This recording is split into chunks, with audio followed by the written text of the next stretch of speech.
All right, so my mobile app is called NextStop. And the idea behind NextStop is to be a travel app to help you find new things to do in fun cities.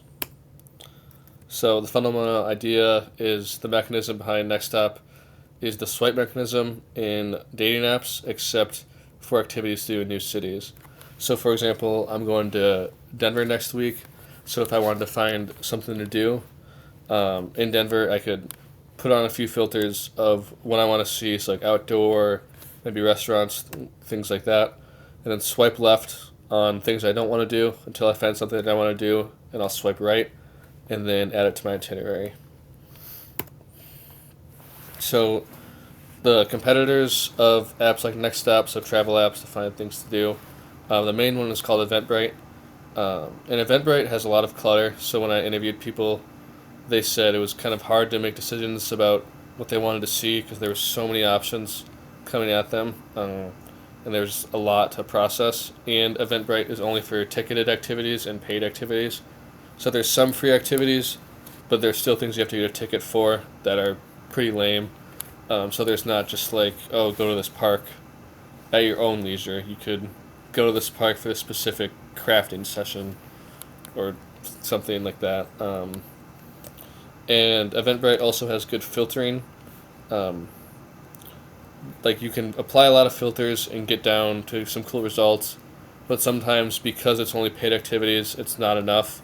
For example, when I was interviewing my brother as he was going through Eventbrite, he wanted to filter for gaming activities, and there's only one activity inside gaming for the whole Milwaukee area, which seemed really strange. And part of that's also because it's only ticketed events. So Next Stop's going to be different than Eventbrite, as it's also free events, just any cool activity to do in a city.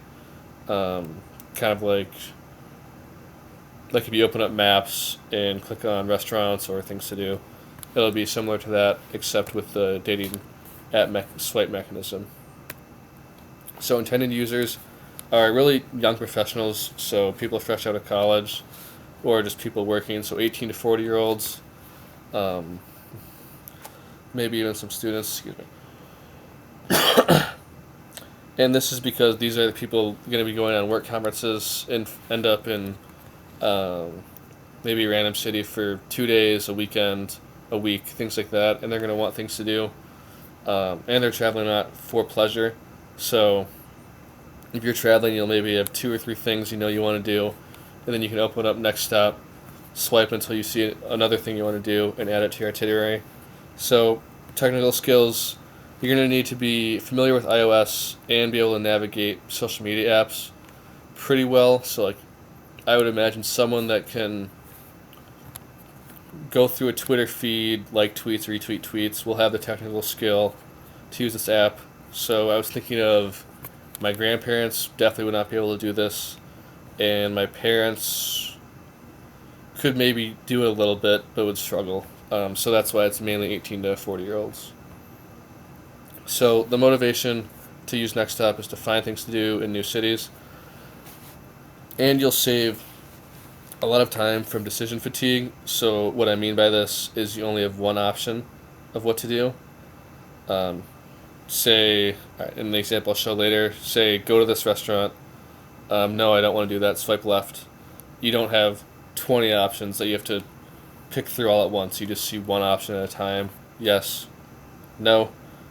So you can add things to your itinerary, and it's just easier to filter that way when you focus on one thing at a time.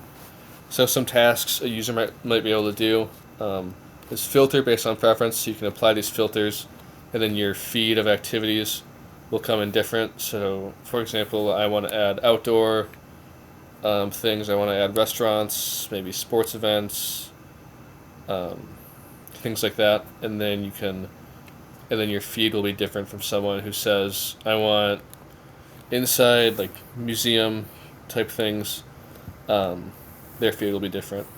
And then you can save these activities to your itinerary by swiping right, or discover a new activity by swiping left.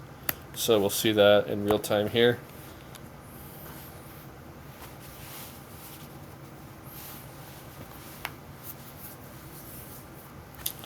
So here's Next Stop. Before we start exploring, let's add some filters. So as I was saying, outdoor, maybe food, and then we'll go back home.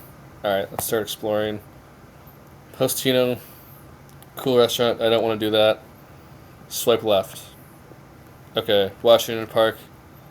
Yes, I do want to go there. Okay, I'll swipe right. And then to confirm, to add your itinerary, you tap this, and then bang, there's your new itinerary with Washington Park right there. So, I'll just leave it on the home screen. Actually, no, I won't. Okay. So, some things I found challenging from this were like, you don't realize how hard it is to implement some new designs, even to just a prototyping software like Figma. So the implementation phase is actually very hard. Like, is thinking of ideas. Like, to me, I don't know why, but NextStop just came to my head within 15 minutes of doing some brainstorming, and then thinking of all the cool things I could add to that were pretty easy. But then implementing them, beyond the low fidelity prototyping phase was pretty difficult. So that's something to keep in mind the next time I go